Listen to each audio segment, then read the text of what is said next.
Wow, another hot July here in Toronto. It's July 12th. If I get my dates right, July 12th.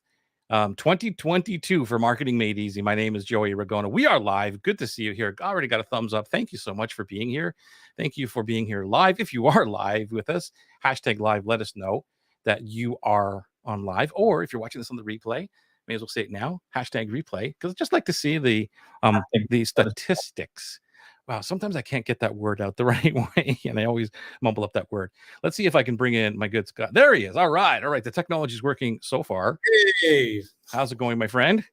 Good. I still think we need to get the Joey app made. That just you push a button like the remote control seats. You push it, it gets everything ready to go when you come live. So there's never ever an issue, and then we could tell it. No, I'm not going back into software right now.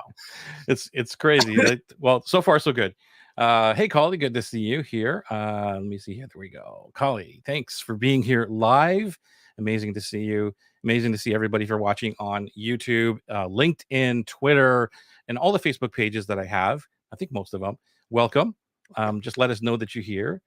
We, Scott and I, we are at, what number are we at? I even forgot what number we are at. Let me see. I should know this. In the 120 somethings and make up a number because I don't either. Okay, 127. So we're almost at 130. We're getting close to 150. That's another huge milestone for us. And so we've been doing this every single Tuesday. We talk about all kinds of stuff. It is dubbed Marketing Made Easy, which it is, but we get into like serious topics here. And it's marketing, it's mindset, it's strategy. It's just not, there's so many levels in the psychology. And bro, because you read so many books and because I read so many books, and then you ask me to read a book, and then I read the book, and then we discuss the book, and then we apply it to what's going on, and then it shows up in Atlas, and it shows up here, and it shows up in the tribe, and it just makes so much sense. And I believe it's because we do this every Tuesday night.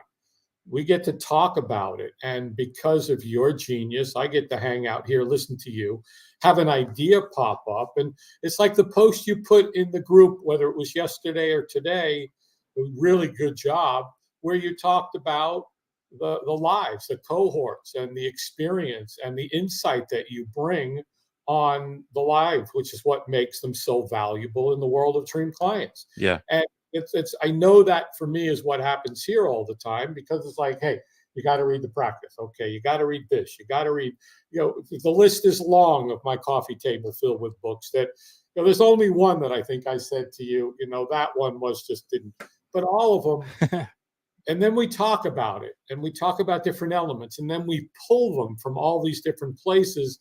And that's, to me, what really makes the power of what we do here. Is it's not, again, the script. I have no idea what episode it is and what we're talking about. Yeah, for sure, man. I mean, thank you for that. And you're right. Like the bringing in all the knowledge that we have, not only just the knowledge that we still consume to this day, but also all the experiences of building the business over the pre-internet days helps, I guess, I'm hoping, people in this new internet age. Or not even new internet. Is it new internet? I don't know, man. Is that still valid? Why not? Call it the new internet age by Joey Ragona. There's a new thing called the internet. We should look at it. So take a look at it. Bro, can you remember back? I remember when, You've Got Mail was like the most exciting dopamine rush that people have. It was like, oh my God, somebody sent me an email. I'm so excited. Wow. Do I get another one of these? It's like, I wasn't on AOL. Like, I don't remember, I remember that era, but I wasn't on the internet at that point, or getting email at that point, whatever it was. But I do remember the very day I learned of the internet, and before it was actually a thing. I mean, it was always a thing with the underground, the governments, and all these other stuff, right? But when the dude on the Channel 10, those whole cable television thingies come up and says, you're going to be able to do this. I remember that day like it was yesterday, thinking, this guy's on crack. Like, what is he talking about? And so, it's crazy. My first computer was a 386 compact. I did From have a 386. I had a 286, by the way. So I had one earlier than that. But that was that in AOL time, or maybe I was on a different I thing. was in AOL time, and I got a laptop from my computer guy. It was a black and white laptop with a Spanish keyboard.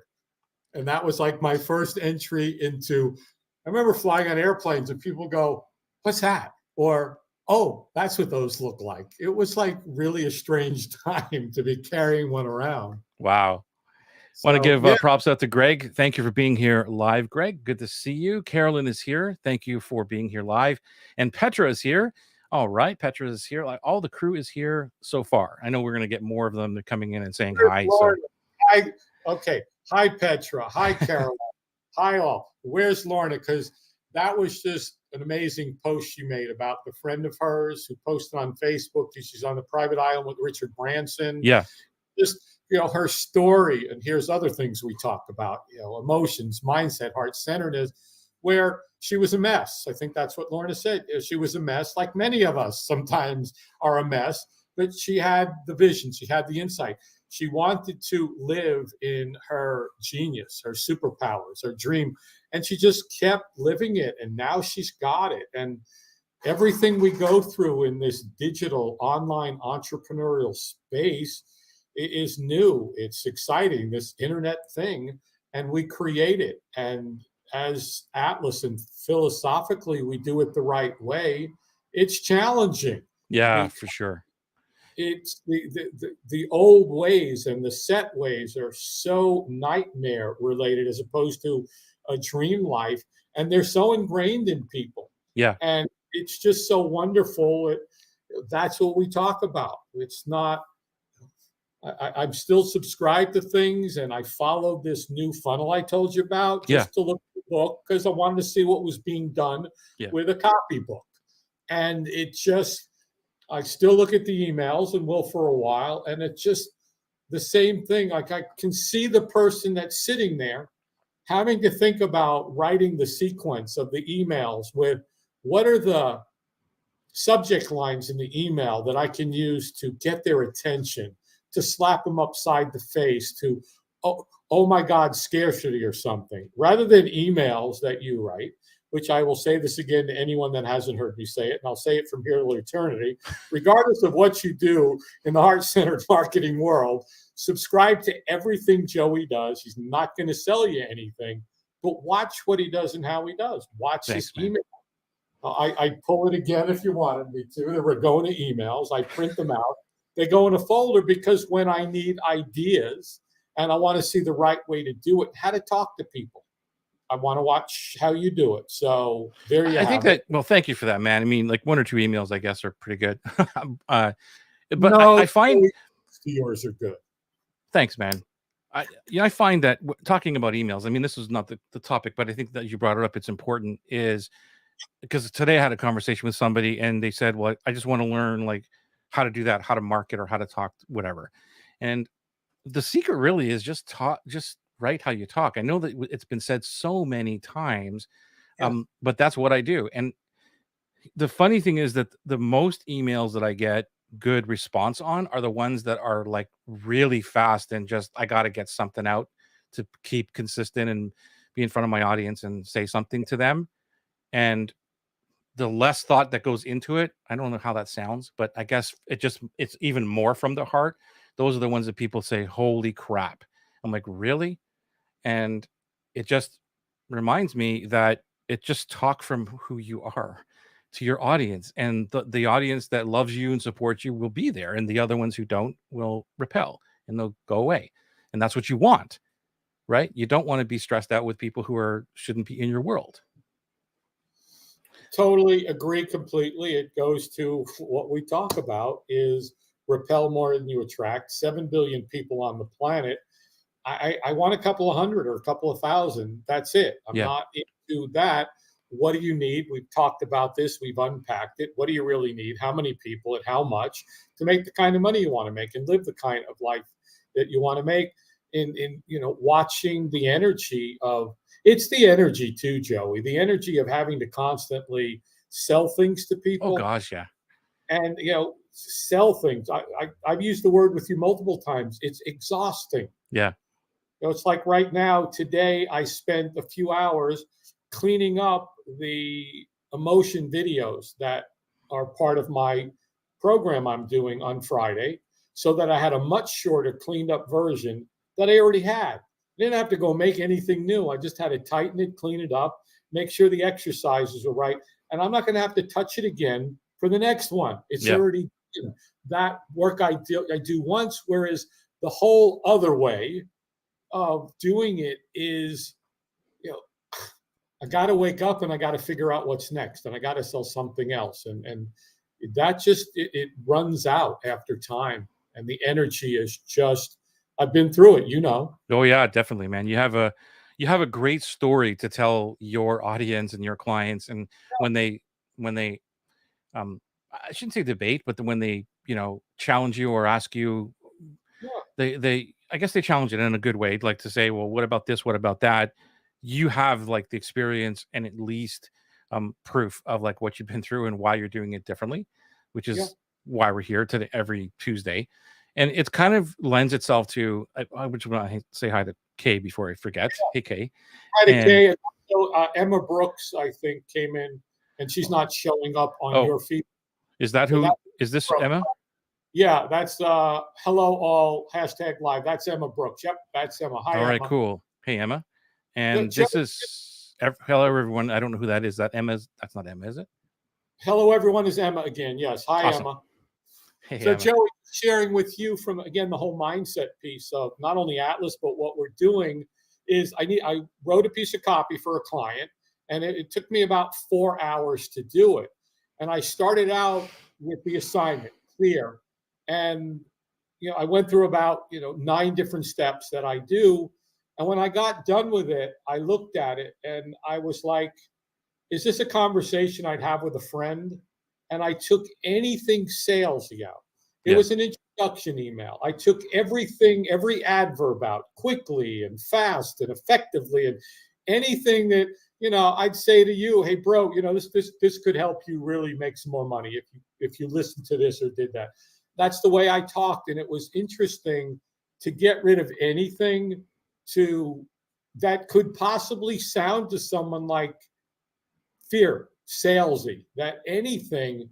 And that's come as a result of what we've been playing with, because I looked at it and said, what if nothing in there? And then I applied the $5,000 a word rule to it. Said, You've upped that, right? Like it started at 100, then we did 1,000. Now well, actually, it's Angel Hill's fault. it's Because inflation. inflation. It used to be, you could afford $100 for a word. Now a word is cost you $5,000. I think one of the books started. One of the copywriting books was It was $10 started back then. If you had to pay $10 anyway, I don't want to stop your thought. Oh, that's okay. Inflation, and you did stop my thought, but they're all the same thoughts. It goes back to what you said, Joe. What we talk about on here is what you and I have been through and what works, that makes sense. One of the things I did today, Joey, and I'll give you a lot of credit for this, is I told you that somebody had gone through my program, and then I gave them, the one-on-one call for me to learn in beta, the language and everything, and the experience. And they wanted help with the second piece, which was the whole sequence, the whole welcoming, onboarding that I love to do. That's hugely important to me, which is how I got into the world of video creation, to teach people how. And rather than just doing it, because I could have gone into Kajabi and created some landing pages and the emails, written everything done, I said, I'm going to do it anyway. I'll do it with you. And I did it with them because I was able to unpack. And at the end of it, it was like, tell me how you felt. Tell me what that was like. Tell me what your experience, and just was able to do that. And so I'm saying that as what a wonderful way to do a beta and get people in, and then give them the value, going back to what you said today or yesterday in that broadcast you did, that, talked about, that's the difference. It's not, I can go learn anything I want on the internet, but I can't learn and I can't interact and ask, well, what about this with the dream client? What do you mean by the dream statement? And how do I do this? And that is because I get access to you. And that's the value that anybody needs to understand is, we said it a few weeks ago, guidance and insight Right. can guide people where they haven't been. You have the insight because we've screwed up. We made Yeah. the mistakes. We spent the money. I spent 2 years and lost $60,000 on a risk and an idea. Okay, yeah, nightmare. Next. So what? Okay. Exactly. But what happened in there? A couple of months ago when you were like, hey, would you talk about 5 things about landing pages? Well, every single thing I did for 2 years and 100 products and 6 software was about building landing pages, launching them, forms, intricacies, automations, the experience, welcomes, onboarding, and making it flawless for them to learn and get through the software and learn and get through the whole experience. And when we learn how to do that easily with just our people and make that experience, and you do it great too. I watch how you onboard, and I watch how the whole Atlas experience. I just want kudos to you and the emails that go out and the explanations. And an important point, most people that I've seen, and you do too, is they have a web page, they have a landing page, they have buttons, they have calls to actions.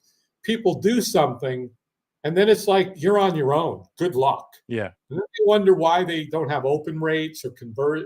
Let's just forget about why nobody's opening their emails. Well, that's why, because that didn't happen. And then let me go try and sell you something and make your life scarce, because if you don't do something, who wants to be stressed out? Life is full of enough for me to tell you, the discount is only available for another blinkety time. And then I got to come up with another thing for the next email. It's too challenging. Instead of, go find a dream client first, figure out how you're going to change their lives and rock their world, and then go help them do it and figure it out. And we go back to Alex Hormozy, like you taught me, just go do it. And I put the live component in to learn, and I'm doing it one more time. Amazing. And then I'll move it to a group component one-on-one, so that I'm not doing 5, 6, 7 extra things, and then opens it up to, you need the next piece now of the journey, which is this, and focus on that. And again, today was just unbelievable, because to get so totally into and watch your clients and interact with them and see exactly how they're going through what you're doing. Yeah. That's what you do so brilliantly again in Atlas, was you unpack it and you let people, and you ask them, and you engage so that they're experiencing the learning. Because to sit there and watch the video and fill out the sheet and be like, okay, I got my dream statement, I'm good, now can I move on? It's like, no. And then when I hear you and we share it and you look at it, same thing what we do here. And that's the whole Atlas and the belief that we're in the heart-centered world. And it's just so darn powerful, because what I did today, I take to the same thing I'm doing. Cool. It's not like I did something today that has nothing to do with anything. Yeah. So I'll quiet for a minute. No, that was brilliant. I mean, one of the things that you talked about there was like the insight and the guidance, and I had a conversation today with somebody who is looking at joining us a little bit now, because we're 2 weeks into Atlas, when they want to maybe join it now. Which anyway, that was not the point. The point is that they were saying, like, what kind of exercise to do this thingy? Will you give me a template or from like? And my answer was, not really. There are exercises and stuff to do, but the whole thing is that we're trying not to put more stuff on your desk, to have more exercises and things, and that go nowhere. There are, as you know, in Atlas, there's stuff there, but I was like, there's so much to unlearn, that's what this is about. And that word would really trigger the conversation. And they freaked out for a second, like, oh my God, like, unlearn, did I waste all this? Like they're at a position where, like us, they've been through like hundreds of thousands of dollars of programs, right? Oh yeah. And I said the word unlearn, and immediately that was a stopping point. And I kind of saw it, and I'm like, okay, let's unpack this for a second, because I don't want to freak you out. But the truth is, you do have to unlearn certain things. I'm not saying you stop doing things, right? I'll show you like what I do, simplicity, but I just want to bring simplicity into your life, because they want the same thing as all we all want. And this leads us to our conversation today, which is like the most powerful force in the universe that I believe is the stuff that you can't see. Like what you can't see is more powerful than what you can see, right? It's the thing between the thing. So if you do an exercise, let's call it whatever exercise you want to do, and you do it, and then you're like, okay, I got something from this, or I learned something from this, or maybe I didn't learn something from this, whatever. um what happens between that point and the next point of showing up to, let's just call it the group thingy, like 1 week to the next, what happens in between is more powerful, because your subconscious kicks in, and all these other things, environments, and like all these things start to kick in that initiate your growth. And that's just one area of it. And then I'll say the next thing, and then I'll throw it over to you to see where you want to go with this. The next piece is, which is all about the dream client, because you talked a lot about that. Like you can't see them, you can't see what's happening, you can't see your progression when you do stuff in the world, like in our context, like giving and whatever. You can't usually see the ROIs. And to me, what's more powerful is the stuff you can't see. And a lot of us look for, where did I get the ROI? I put in $1, I didn't get $2 out. So I'll leave it there, and we'll just see what your thoughts are. Wowzer. Oh boy, where do I start on this one? Because that is, I love this one.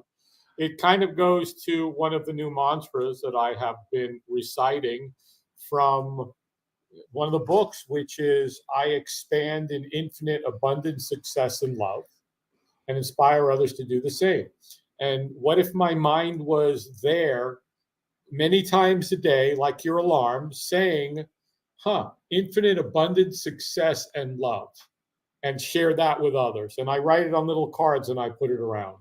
And, the other one is that I live in my zone of genius now and forever. And I keep telling myself that. Well, I'm hearing myself say I need to be in my zone of genius, which is where the infinite, invisible possibilities that we have no clue whatsoever exist. Is it inside? So you believe that it's inside your comfort zone, that's where they exist? Or what's that? So you believe that inside your comfort zone is where the infinite possibilities exist? Oh, no. Is that what I heard? Okay, what? Outside. Oh, okay. Right. Okay, cool. Totally going outside. That you are limited inside to only what you know, the available opportunity. Yeah. We can only look at what we know from what we know, from our experiences, from our education, from all of that we put together to make a decision. Right. That leaves out the infinite other possibilities that we have no idea that exist or are happening, or something you said a year ago, or something you did 5 years ago, or some comment you made, or a post you made, or a conversation you had, that you have no idea what's evolving in their lives, that goes to pillar number 3, which is on their timeline. I have no idea. Yeah. Like when I did my future self, present self, you got 12 weeks to live video live last week. And I don't look at anything, but it was like 118 views. And I'm like, I know that I tagged, my friends, and maybe there was like a dozen people that I call, friends. And I knew everybody else was why I said are my friend. But I'm like, 117 people, who's watching me talk about this? Right. I have no idea. Right. And when I go out and talk about my stuff and landing pages and this and write and answer and I have no idea who's reading it and where they are today that might plant the seed that, like, that was a great idea. It helped me. And then down the road, they're like, gosh, I'm doing better. I'm succeeding. And I kind of like what this dude or this dudette was saying. And look at that thing that they just have now coming out again that I thought about back then, but wasn't ready. And so, yeah, there, Kevin Hogan, I've talked about this in his wealth accumulation talks about it, is Yeah. we are just clueless and we get caught up, I believe, in the human mind of only thinking about what we can. And that's when you pick up the phone and call somebody and say, help, my mind is lying to me. What should I do? And Yeah. then your friend says your mind is lying to you because it is. And when you say that what you can't see is more powerful than what you see, that's huge too, because it is. Because, like, my situation, I pivoted, I moved and said, okay, I'm going to do Atlas for 12 weeks and I'm going to do some other things in my life and I'm going to commit this. And some of the things were, needing, like Richard Branson, I needed certain things in my life to make up for. I needed some projects. I needed some things as I put together the focus. And all of a sudden, guess what? Things start to pop in that when using Zone of Genius, you can do things like that. Yeah. And I think that where I learned, if I'm not mistaken, I learned that from John Assaraf. Okay. And you know who he is, don't you? Yeah. So when I was going through my change of mind sets, to actually go into more of a positive, like it was back then of 2000. When was it? Like 7. And you'd ask me like, how's it going? Like same day, same, right? Same crap. Like you'd be in that mindset. And then it was like, you'd see, I remember my cousin told me, did you ever read this book called The Secret? And I'm like, no. So I read the book. We've talked about this before, but anyway, so then I got his program, did it. And then he was masterfully in my mastermind 12 or 3 years later. So it was crazy. So I got to know him really well. Anyway, I think that's where I first learned that from, where what you can't see is way more powerful. So if anybody's listening to this is kind of what we're talking about. And I've just kind of adapted it to, wait a minute, this also has to do with everything that we're doing in our online world, because we're still trying to get dream clients in or whatever it is. And it totally applies. So it's like, there's one thing about measurement, which is so important, right? Like, is this working? But at the same time, you have to have this belief that other things are working that you can't see is working. Just like if anybody's listening to this, and I don't know how you feel about the whole manifestation type of thing, but if you are into that world and you understand it, then you know what I'm talking about, because you can't see that. You can't see that manifestation happening. And then all of a sudden, 3 years later, year, whatever, the thing shows up. You're like, huh. But you had to believe or continue to, I don't know, think about it or be positive that it was going to happen for you. Well, So now we're moving into everything's energy, Joey, and it is. And yeah, I remember I did a John Assaraf many years ago on Laguna Beach. I was there doing some training, and I went through the whole thing. And again, all of that is when you visualize it, when you bring it into you. That's what dream clients. It's the same thing happening out there. yeah, exactly. So like, if anybody's listening, that's what we're talking about here, is like, we're saying like the most powerful thing in the universe is what you can't see, the most powerful things. And you can use any analogy you want to, like look at um the speed of light. Like, that's pretty powerful. Maybe that's not the greatest example. Maybe the speed of sound, you can't see that. Well, actually, you still can't see the speed of light. You just see the light. Like, you can't Right. see the speed of light. So yeah, I guess that does work. It's powerful, right? You can't see, if you put a magnifying glass and you do this and you burn a piece of paper through the sun, you can't really see like it happening, like the whole, whatever it's called. I'm not a scientist. I'm totally screwing this up. I'm pretty sure somebody will correct me, but You're doing pretty good, Joey, so, breaking it down to simple things. And the unseen is infinite, and we we just can't. We are not able to. There's no possible way we could know the infinite possibilities that exist in all of our existences here. Yeah. It's because Oop. what happens each moment is always available opportunities. I'm going to read what Kay said here. Yeah, for sure. The unseen dream clients who are watching you serve are incredible when they come into your world. That is like so hugely powerful because they're watching, they're learning, and then they're ready. Yeah. And they're ready to enroll. Yeah. And then once they enroll, then it's real simple. Again, Seth Godin enrolls. Okay, you're in the right line. Now go stand over there and do what I tell you. Right. And they will, because they've already enrolled in what Kay said, the unseen dream client. They're watching, they're trying your stuff out, they're having little victories, they're having successes, but they're just not yet at a point where A, they have a mindset, B, they have time, C, they have money, D, they have support, and the list goes on for them to make the decision to then go, Yeah. And I think one of the biggest things about this conversation regarding the online world is having that, like, what do you call it? Like, I call it belief. And so what do you call, like, believing that eventually the stuff that you do will give you a profit in your business? Faith. So belief and faith are pretty much the same thing, right? Yeah, I have faith that everything I do will pay off. I have a belief that everything I do will lead to something that pays off. That's just because why? That's what's always happened. Because when I'm in my zone of genius, when I'm in my superpowers, when I'm focusing, then when I delivered, a seminar to major companies, I did the same seminar for like years, but it was always different. And what did I have to do? It's like, I could show up in my sleep and do this.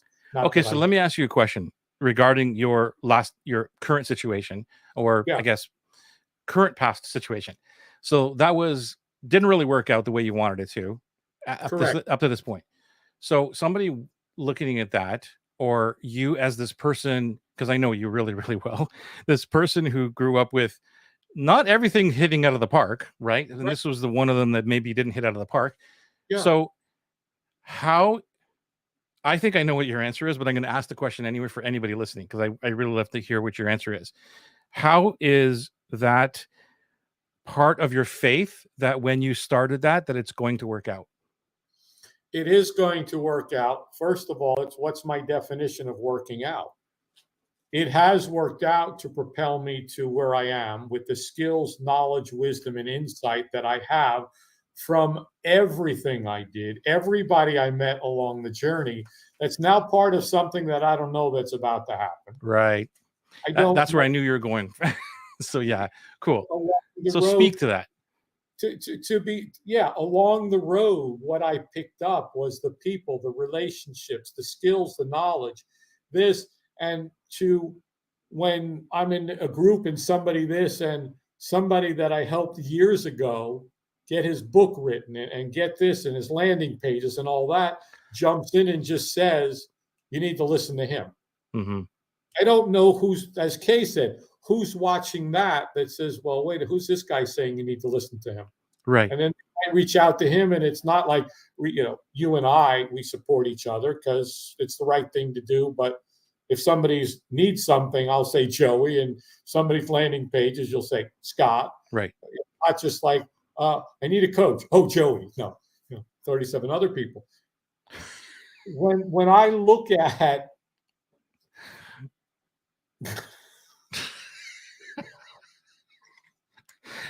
man. Yeah, keep going.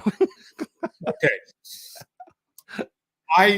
Joey, the people, the things, the struggles, the frustrations, to have it to build all these things and learn, and email sequences and landing pages and onboarding and active campaign and Thrivecart and PayPal and Stripe and this, and the whole economic engine of building it.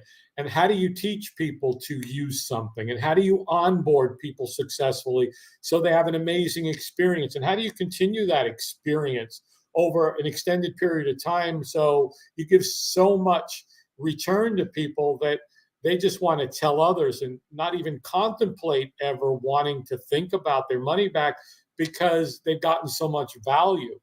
I didn't say anything specific here, but that's all of the things that have come that have enabled me to now step into my superpowers again, only with a whole different set of skills in that.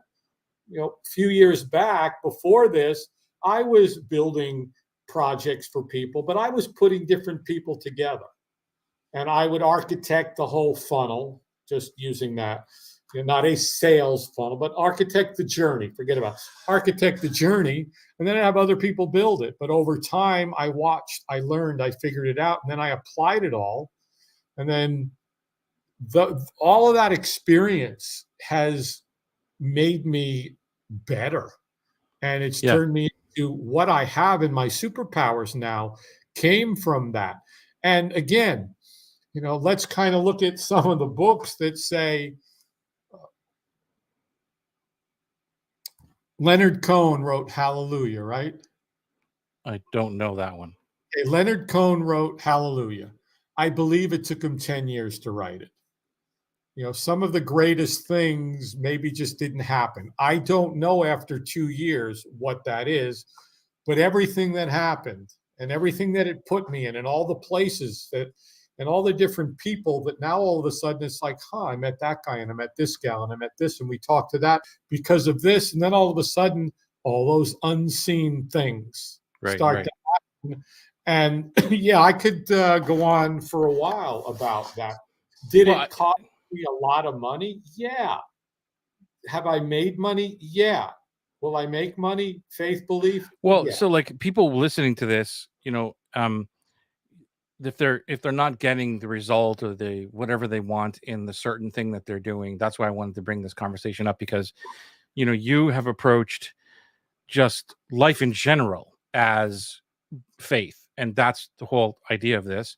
And one of the things that I think it was this week, it had to be this week because it's in my mind, and I can't remember the author of this book, and I think it was this person. Geez, I should get the book, shouldn't I? That anyway, I believe this is where I learned it from. Anyway, the thing is that he approaches all the stuff as experiments, and I thought that was brilliant. And I'm like, that's really great, because like the business that you had, or it's still there and all that, but it didn't fail. It was an experiment that didn't work. And there's a bigger picture. Like, so everybody that is doing online or listening to this that maybe tried one way or tried it a couple different ways, those are experiments that didn't work. It's not that the business is failing, it's those experiments that didn't work. And the fact is that you're not building the business to do whatever, lead magnets and a webinar. You're doing it for a better purpose, right? To change people's lives and to have an awesome life for you. Like, that's the big goal, right? So the experiment to get to the big goal didn't work, and that's okay. So it doesn't mean that that the business failed. It was just like this approach didn't work. And that's kind of how I've built all of my businesses, by looking at always 90 days out. Here's where I want to go. I haven't been really great, like in the early days, of these are the things I'm going to go do to get that thing. I'm getting better at it. I'm still not the greatest, but I was always great at connecting the dots looking backwards, always. So at the 3 month, I'm like, wow, that's totally sucked. That didn't work. Yeah. Right.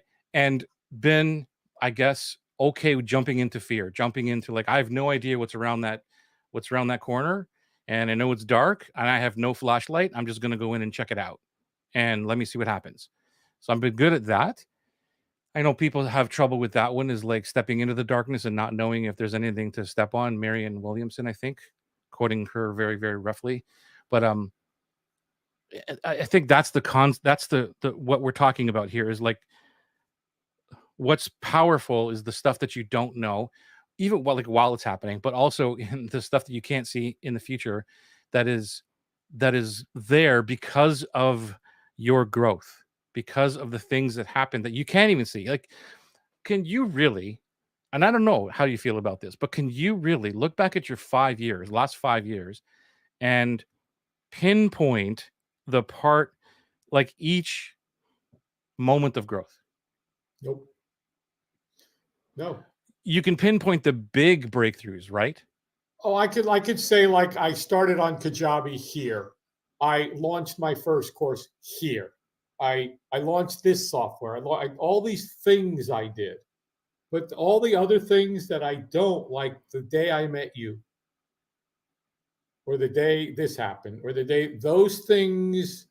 Like we talk about, when did we meet? Who the hell knows? We Like, have do you, so here's an example as to when did you, like, can you plot the moment you went into online and you like, what's a lead magnet, to the point of, I'm this lead magnet expert, landing page expert, right? Do you know, like, those points of the journey? Yeah, those I kind of do, because it was, my online journey started from the speaking industry, because hanging out with professional speakers all over the world in different places, they were the ones at the top of their game. And when the technology started, they were the ones that got a hold of it. So I was hanging out with all these speakers and that all the tech guys were involved too. So you had all these mixes of all these people, same as you. You'd go to conferences and hang out with, you know, all these people, and you'd learn all their stuff. And that I invited a friend that I met in the speaking world to sit in one of my seminars in Boca Raton, Florida. I made a comment, and it was about postcards, because at the time I was really good into direct mail and lumpy mail and blah blah. And I said, I don't really believe in postcards. And that was done not out of knowledge, that was just done out of naivety. And Raleigh Pinsky, called me on it. And she said, you should go check out Marketing with Postcards with Alex Mondosian. And I went and I bought it. And that one statement, one comment of that thing led me on my journey to postcard marketing. And then it led me on my journey to engage with Alex Yeah, Mondosian. and that's what I mean. Those are the big milestone breakthroughs that you can look back at and say, if I didn't do this, this is. But can you? That's what I mean. Like, it's almost impossible in my mind for me, like, to look back and say, okay, I learned. One of the biggest, the one that's coming up in my head is like when I did the machine with digital marketing back then, and Yeah. learned really about the behavioral type of marketing stuff on emails and sequences and all that. That was a huge pivotal moment. But then I can't tell you between that point to where let's say a couple years later, where I was pretty darn good at doing all these behavioral kind of stuff, but there's still growth. Like, I was a novice here to the point where I'm kind of an expert doing what I'm doing there. But the journey along the way of all that learning or knowledge or the stuff that I couldn't see, it's hard for me to pinpoint. Let me kind of answer in a different way that you just brought up. Is I started early on, got a hold of, in Digital Marketer Labs, Ryan Dice and Perry Belcher, just whatever out there, and the Kerns and that. And I got the napkin, and I got the machine, and I was traveling a lot. So I had hundreds and hundreds of hours to listen to all this stuff. I remember driving back and forth for many months, going through everything when Frank Kern, Perry Belcher, and Ryan Dice were doing whatever it was. And I just, remember, landing pages and opt-ins should be robin's egg blue, blah, blah, blah. That just came, but it Yeah. was years of listening to all of that and osmosizing it and internalizing it. And then, Brian and Jeffrey Eisenberg call to action comes into it. And Glenn Livingston and Terry Dean, and all of the Dan Kennedy, and you put all of this into, no, that one didn't work. And yeah, I studied Dan Kennedy's magnetic marketing for hours and read everything and bought all of his stuff and listened and can recite some of the stuff and have his tapes. But it was all of it. Was any of it, well, that didn't work, and then Total Product Blueprint? All of those things and all of that knowledge that you're gleaning in this journey is to get you to a place that you have no idea. I believe the Right. problem is we have decided in our box, in our limited thinking, what the end game is. Like for me, it was I'm going to build this company and make $100 million and sell it and this and that. I'm going to hang out and do yoga all the time on an ashram in India on a beach. And that was me. That wasn't well, let me serve, let me be in my superpowers, my zone of genius all the time, and let's take it to the next level and then see what's next and let the invisible, infinite available opportunities come to fruition. Yeah, it's an interesting point because my mind still it doesn't fight back. But there's two, I guess there's two things. I know the one, maybe I don't know if I remember the other one, but there's two. One thing is that there's always another level, always. And when I think about it, when when I really think about it, I agree with what you just said, which is like our minds today have already concluded like this is it. Like, what else can there be, unless you're just I'm making no money and whatever. But like you get to a level of kind of success, kind of something that you've designed in your head and you're like, this is amazing. What other level can there be? And even if you can fathom, if you can, like, let's say you make 100,000, you see a million, you're like, oh well, that's the next level, I can see that. I'm not Right. talking about that. I'm talking like Yeah. beyond that. Okay, once I get to a million, then what's next? Like, that's where my brain sometimes still fights back, or doubting Dan, I call him, like my little dude over here, right? Again, shut up, Dan. It's not you right. But it's so true. And when I think about, okay, well, what can beyond like $10 million, like really, what is there? It's hard to Right. fathom sometimes, Yeah. I know. and That's like when I wrote $100 million. When you write that, when you play with that, I have a conversation with people all the time about money. You know that. I've had it with you about I haven't had it with you, but I've had the conversation with you. Haven't had it with you, Joe. So it just is going back to what you're talking about, Joey. I If the mind can conceive it and the heart can believe it, then we can achieve it.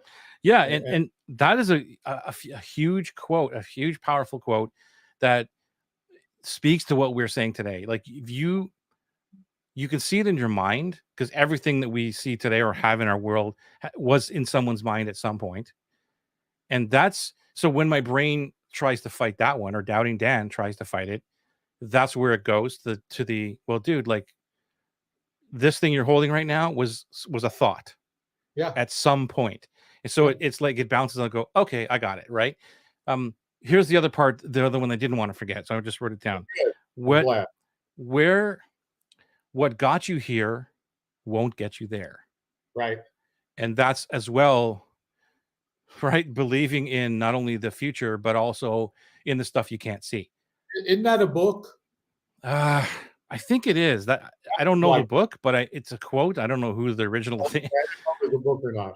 I don't know if it's a book, but it's what I hear it all the time, like almost every week in my masterminds. Like, you got to do something different because what got you here ain't going to get you where you want to go. And that's what, like, okay, yeah, you're right. Because your mind is always limited. It's like, I'll just keep Mark, doing what I'm doing. Well, that Mark, worked to get you here, just the same as your not great experiment got you here, to now get you to whatever, more freedom, less stress, whatever, having more time in yoga, all these things, right? If you didn't, well, that's a whole other discussion. I was going to say, if you didn't go through that, maybe you wouldn't be here with the new thing. That's a whole other discussion. Marshall Goldman, what got you here won't get you there. He's There you the go. author of the book, available on Amazon. If you use our link, we'll make seven. Yes. Lorna's in the house. Hey, Lorna, good to see you. And Emma said the unseen has energy, and she definitely gets it Yeah, for for sure. sure. For sure. It's for sure. Like, so, like, that's the thing, right? Is like, if you can't see what's happening in the future, um, that to me is more powerful than what you can see what happening right now. Like, this is amazing. This is all great, but I want to go there, but you can't see what's happening to get you there. Am I making sense? Joey, you're making total sense. And I'll give you an example of I've had a couple of perfect storms in my life, which is why there's faith and belief. I started out years ago and I loved speaking from the Dale Carnegie organization, and name memory was my thing. I could remember names better than anybody, and I started teaching it. And I would just do luncheon seminars for associations and stuff. And people would hear it and they'd love it. And then all of a sudden it was like, oh, so you also speak about this. Well, blah, blah, blah. And I would just do that. I'd travel a lot when I did my seminars and I'd speak to associations within my niche. And all of a sudden, after a couple of years, I get a call one day, and it's from the president of an industry publication that had all of these markets all over the country. And they're like, we got a call from Cincinnati, we got a call from Washington, D.C., and Florida. And all three of them said, we should hire you. So did I have any idea who was in that audience listening to what I said on that thing or whatever? And that goes to what we're talking about. You get on and you put a post and you share what you think. And going back to what Kay said, unseen dream clients are watching you serve. Yeah. One of the things, what if you just got out there and shared it with some guidance and insight based on what you know? That's the invisible stuff that I had no idea. It happened another time where I got a call from a military base in Hawaii because I would do a favor and I'd go to the military academy in Virginia, Fort Lee, and I trained their club managers from all over the world. And I had no idea who was there. And going back to, apparently somebody went back to their base in Hawaii and told the general that I was good. And he called me up and said, do you do team building on the ocean in Hawaii? And then I got a call from Pepsi Cola Frito-Lay because the sister-in-law, whatever, knew that I was coming. And then I got a call from someone else. And it was like, I had no idea where all those things started. I don't know. I don't know what. And the invisible is so much more powerful. And I think for me, Joey, the overall message here is the things that we're measuring, that we're doing, the course, the program, the thing, the emails, the sequences, the whatever, we might think they're not working because those are the things that are seen, as you said in the beginning. It's all the unseen things that are happening as a result of what those are allowing us to do. Yeah, it's between the points of whatever you want to call it, but the points of contact, or when you're reading something or consuming something like that. Or let's take this to another level where we talk about, marketing persuasion or copy persuasion, invisible persuasion, like Kevin Hogan likes to talk about, all that, right? So if you have a sales letter or something and you've successfully persuaded someone to buy from you, when did the persuasion happen? Was it that page? Yep. It could be. And if you want to argue that, well, which word, which sentence, Right. which paragraph persuaded you? Right. Right. So you could really go down to it. I guess there's a argument for that. Maybe somebody says, yeah, when I read this thing, that totally brought me over the edge and I'm ready to give you my card. Yeah. But were they already in your world in some kind that they're consuming or hanging around your world? Like these are the things. Like, I think it's very rare for somebody just to wake up and not know anything about who you are and then just land on your page, go to your sales page and buy, and like, this is amazing. Well, there could be a couple who are in such a desperate situation that somehow somebody says, if you don't learn this or do this by like 5:00 tonight, your life is over. You're going to get fired. And you're like, holy crap. You do a search, you click on something, and you buy the first thing. But yeah, if you want to make a living off of that, it's kind of like going into the underwater basket weaving niche. The underwater cat here, basket weaving. Brian says that money rapidly changes from a goal to a tool to achieve other goals. Yeah, you're so right. Like money is the um money for me, at least the way I look at it, is supports the mission. That's the job of money, is to fund the mission and bring it forward, which usually reflects someone's values and priorities. Those who don't make the shift are often wealthy but not fulfilled. Yeah, I absolutely agree with that. Like that's why, in my opinion, there are only two types of businesses. One is money driven, the other one is mission driven. Right. And when I talk about that, I say that it's counterintuitive because the mission driven people need more money than the money driven people. It's just that because the mission is so important to them and they want the mission to be huge, whether that's helping build wells or build schools, like whatever it is, the mission needs money. And so that's, to me, is that's where we are. I mean, we're here to build the mission, but you're absolutely right, Brian. It's a tool. Money is just a tool to get to the goal of what you want. Any thoughts on that, Scott? I like what Brian says, and I agree that you start out with the money as a goal, and as soon as there is enough money, then you're using it to achieve goals. And I totally agree.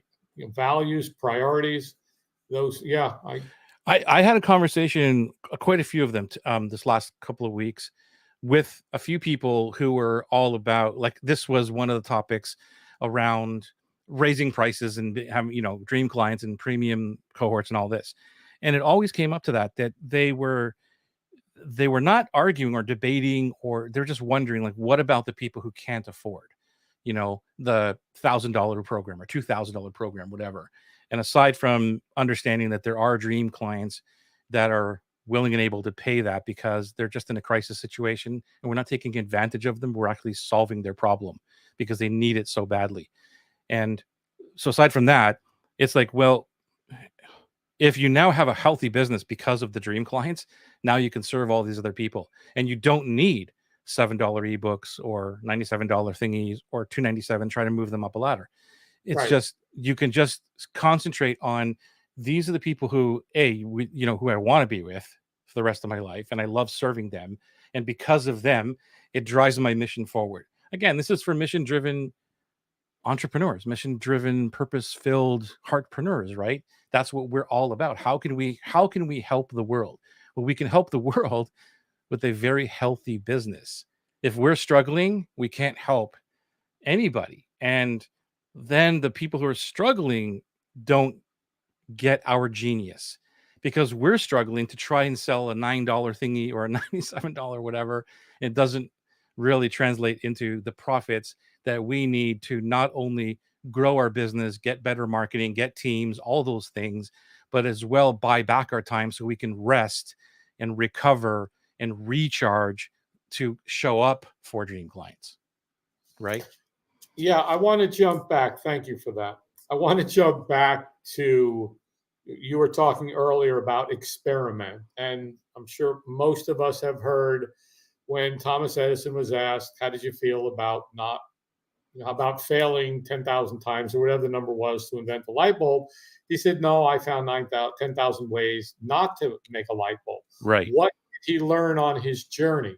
And experiment, I wanted to revisit that because scientists, people that are like, well, I was having a conversation with my friend at his estate over the weekend, and it was like, there are people out there who are trying to figure out, because we're going to run out of fossil fuel one day. There are people out there trying to figure out, how do we do it with this or this or this or fusion or sun or that, or some other alternate form of energy. They're failing every single day. Right. But they're experimenting, and one day it's going to happen. Somebody's going to go, same as anything that was ever brought to fruition. It was an idea that they just kept going, knowing that at some point they wanted to do this thing called light with a light bulb and filament and that. And that's the same thing we're doing here. It's not that, it's an experiment. Every day I get up and I run an experiment. Now, I use in the lab what I know is working, but experimenting now within those parameters. Well, I found while you're talking, and I was listening, but I did find the book and the person, and I wanted to share it if anybody's interested in that. First, I'll read the quote where the highlight that I have. It says, "I started constantly reminding myself that what I was working on was an experiment. If it failed, that didn't make me a failure. It made the experiment a failure." And the person, this is an amazing book, by the way. It's called "Running Down a Dream" by Tim Grohl. Mm-hmm. It's an amazing book. Um, and it's this whole story of how he goes through these major ups and downs in his life and how he's coming out of them. I'm almost done with the book, but that's what it is. It's like an up and down journey of like, I got this, and then all of a sudden it's like, wait a minute. So it's really great I recommend it, highly recommend it for any entrepreneur, especially in the online world. I've said it before and I'll say it again, and I said that a few times tonight. You have the most incredible skill, talent, ability to read, skinny down, osmosize, and then put out incredible knowledge and wisdom from books. I've not seen anybody be able to do it the way you do. Thanks, and apply it. It's such an amazing gift that Thank you you. have. Yeah, and that's just, I mean, there's people that I've learned all how to do it better or whatever, but I just am obsessed with knowledge and sharing it. And I was talking today on my mastermind that I paid, like the coaching, and one of the things I said was that it's just part of who I am, my DNA. Like all I want to do is share what I learned. And we were talking about um like status levels and stuff like that. Um I think it was Seth Godin who said you either want to protect your status or increase your status or something like that. And the conversation again with what status actually means, because sometimes there's negative association to it. And all respect to Geo, he's the one who brought it up, so I want to give him props for that. And but it's like and so it triggered like what I looked at my own life and it's like what do I naturally do? And it's like I just absorb information because I want to learn. I'm just a constant learner. It's like air to me. And then as soon as I learn it, I want to transfer it to someone else. I want to transfer that knowledge or that feeling or something to someone else so that it helps them. Right. And sometimes it doesn't work. Sometimes it just gets me in trouble and whatever. It's like, whatever. Because I'm always trying to push people forward. Sometimes they don't ask for it. I'm like, okay, but that's just who I am. It's like a natural absorbing of knowledge. Hey, let me tell you what I just learned. And it's like, Joey, we're here watching a movie. I don't really need to know this right now. You know, I wrote that, by the way, I wrote down, Kay, what she just said, which was, it is Joey's superpower to distill in such a potent way. wow. That is Thank you. good. It's almost like distill into a potion in a potent way. I can see Joey distilling down this potion of potency from it is your superpower. I love the way you put it, Kay. Thank you. And Lauren, I just want to say, we were talking earlier about your friend who basically was a mess for a while, then got her stuff together, and then ended up on this private island with Richard Branson. And I just think that's a wonderful story. And we talked about it a little bit. And if she had it out there, and whatever invisible opportunities and elements and forces and energy made it happen. And it's like if we said, okay, what are the 20 things that could potentially happen with this? We list all the 20 and they'd all be wrong. We did actually, you know what? Here, this reminds me of an exercise. And I think I took it from this book. It wasn't an exercise. You just asked a question. I can't remember where it came from. It was one of these books. Yeah. Anyway, I did this exercise. Well, it's really a question exercise to my mastermind group on Monday. So I'll share it with everybody. Maybe they can do it. How did I word it? It was, let me just get the note because I want to get this right. And everybody can do this. I think it's very powerful. Lorna, you know what I'm talking about, right? You know what I'm talking about. Lorna, you know what he's talking about. Let's get with it. Where are the notes? Okay, here it is. All right. What? Let me see here. Okay, so here's what you do. Take your. I do. I read mine today. Cool. Do you want to share it, Lorna? Do you want to put it into the chat or get everybody like write it down? Or I'll share it first, and you can maybe summarize it. But this is what you do: is if you're looking, we always do 90-day goals, right? Looking at the future, where do we want to go? And what comes up for a lot of us when you say, "Here's what I want. This is the next stage." What naturally comes up? I'm asking you, Scott. You're asking. Yeah, I'm asking you. Okay, like, I was what naturally. Lorna to do something, you to do something. Sorry, Okay. let me. Yeah, that was my fault. So, Scott, Right. what naturally comes up if I say to you, "Okay, Scott, like set your 90-day goals," and you're like, Right. "Okay," so what naturally comes up? Well, I've got a bunch of them. You want to know them all, or? Well, just a couple of things. What are the big things that would come up? For me, I'll tell you, it's making a certain amount of money, getting my program to where I want it to do the Atlas way. It's getting my abs challenge completed, losing 14 pounds. So in the next 90 days, and those are some of the things that I've got that I want to accomplish. Okay, that's not where I was going, but anyway, Okay. that's good. Well, What I was going with is that most of us have this objections or this doubting Dan saying, "Well, that's all great, but," or "What if?" Those kind of things. Like we always have this kind right, of, "I don't know how that's all going to work," right? Some form of that. Would you agree? right. Yeah, Okay, I think that's part of human nature. right. I Because of everything we've been doing, and just a lot is, and because of where I live daily in a yoga studio, in that mindset with those kind of people, and being accountable, for me, it's going and saying, I know how to do these things, and this is how I'm going to get them done. And that doubting Dan voice has been quieted, so because it's like, you put out, if you're going to run, you want to lose 50 pounds, you started jogging and you didn't lose, would you stop? No, because I know that's one of my superpowers is if I commit to something, it's going to get done. So doubting Dan can't, because it's like, you've done this, and this. So shut up, doubting Scott. But yeah, it does exist. It is. Okay.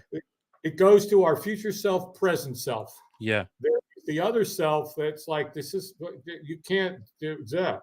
All that noise in the mind. Yeah, Yes. so the noise, that's a great way of putting it, like the noise in your head. So if anybody's listening to this now and you understand that you got this noise or this doubt or whatever word you want to use, or this challenge obstacle, Yep. here's the experiment.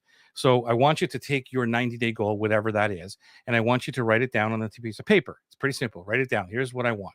And then here's the thing. If you could wave a magic wand and get everything that you want, here's what it would look like. So that's what I want you to put on the top of the page.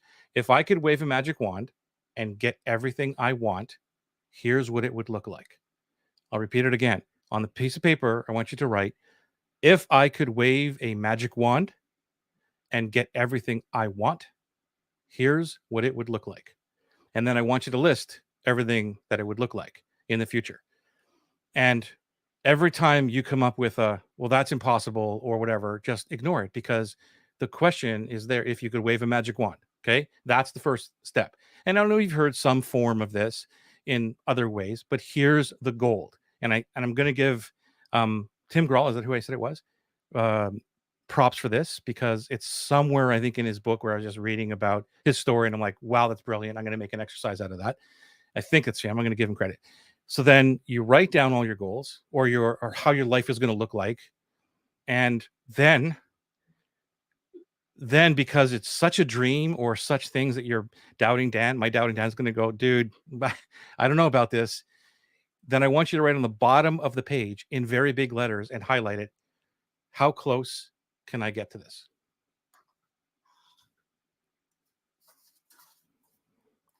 How close can I get to this? Because that's what happens is we look at this goal and we're like, okay, that didn't happen. That kind of sucks. But if we go into it with, here's the dream, how close can we get to this? or how close can I get to this? Right? It's like shooting for the moon and you land on the stars. Same thing. How do you reconcile? Is there a piece of that? I'm asking. Is there a piece of that where, like, I go look at mine? I'm going to go write it down on the whole part I've got there. I'm going to put, because that is, if I could wave a magic wand, because I can wave a magic wand, because Future Scott, President Scott. Right. How close can I get to this? Why do I want that there when my future self says all this is going to happen? Well, you're not arguing with your future self. Your future self, from my understanding, is here's what you need to do to get this. Right. And all you're doing is maybe just taking that same exact thing and just adding that, how close can I get to this? Because you may not get that in 12 weeks. You may not be there. So instead of beating yourself up in 12 weeks, saying, future self, I'm not going to listen to you anymore because you're screwed, right? Like, you're not going to do that. But let's say that happened. You're going to say, I'm not going to do this thing anymore. Well, if you have the, how close can I get to this? It completely changes the game. At least for me, it does. It's like, you know what? This is what I want. And I'm going to do as best as I can to get as close to this. And maybe you hit them. You're like, this is amazing. But it was that one piece that I found profound. Is that right? That is profound, and I'm going to put it on the whiteboard and play with it and report back to you on it. I want to read Lorna's because I want to challenge her. Hang on a minute, because I just want to give props up to Brian. What he's saying, my superpower will be when he takes all this knowledge and distills it to recreate and improve on it with his own creative ideas and thoughts, and then he writes his own book or next book. That would be the best. Yeah, that's a big one. That is. Thank you for that. Oh yeah, Brian. There's no doubt about it. Yeah, he will. My first book was kind of like that. It took a lot of the ideas and just kind of distilled them and put it towards my spin of it and all that, which I had really great reviews on that and responses from people that it was totally groundbreaking. And one of the things we talked about today was, like, I have always been the person who likes to stand on the shoulders of giants. I like to give as much credit as possible wherever I learn it. And we talked about this last week, and I just don't know why people don't want to do that. And I think that's where the power of it comes in, where, like, this guy can really help me because he does all these things or reads all these books and then takes out the stuff that I really don't need to read and gives me what he believes is important to help me. That's the thing, right? And that's what my dream clients understand. That's all I'm trying to help them to do. That's why I always thank them for listening to me. I'm like, just, if you listen to me, I will help you as best as possible. It won't be sometimes a linear path to success. There will be some broken points, but I promise you that we'll get there. Just listen to me, because I'm listening to them. I think that's one of the biggest important. That's another big discussion too. But let's give you the challenge for Lorna. Okay, here we go. So here's mine in a few parts.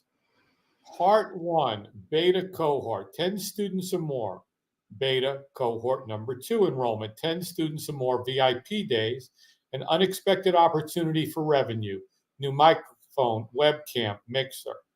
Part 2, easily do landing pages. Google Sales Docs are awesome. Engaging email sequence conversations with prospects, celebrations on elite call time to read and reflect. Loving what I'm doing, feeling excited. Part 3, teary when students make breakthroughs, raving fans sharing their successes, lots and lots of smiles.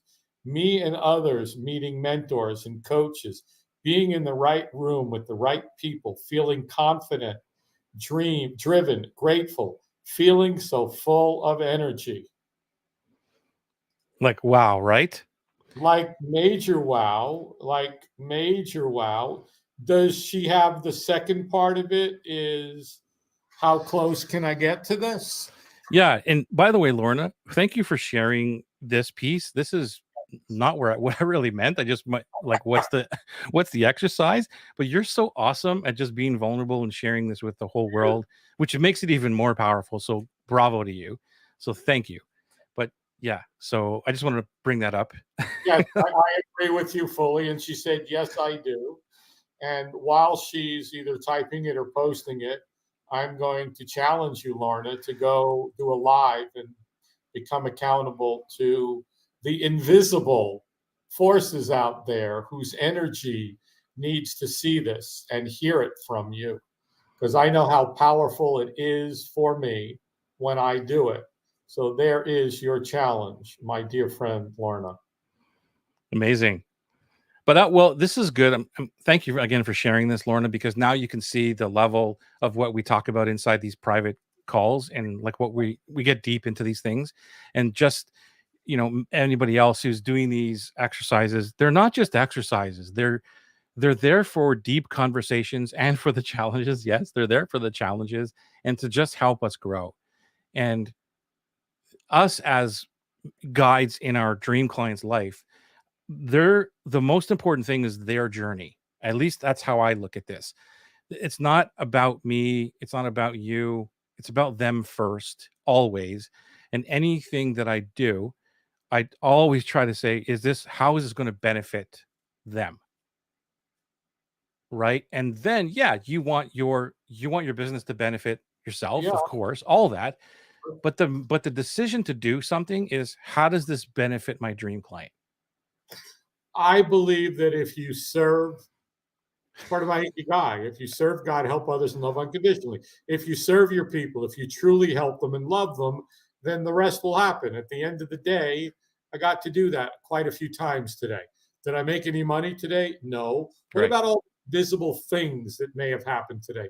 What about the conversation that we had here with our 8, 10, 12, 15 people, whatever number, and who might watch it? And somebody might hear one thing, one sentence, one line, one back and forth we had and go, holy crap. And then Exactly. all their life goes in a whole new direction that was invisible, unknown to them until right now. That is just, Lorna goes live because I believe she accepted my challenge. And because of it, somebody watches it and something happens, and all these invisible things that are happening happen. And if she didn't do it, they wouldn't happen. So there. Love it. What a great way to wrap this whole conversation up about the most powerful thing in the universe is what you can't see more than what you can see. The most powerful thing in the universe is what you can't see. Credit goes to John Assaraf. I believe that's where I first learned it from.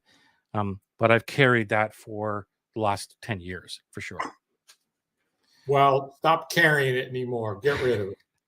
No, it's good. It's good. I know. I know. All right, my man. Thank you again for all your love, brilliance, and being here, support, and all that.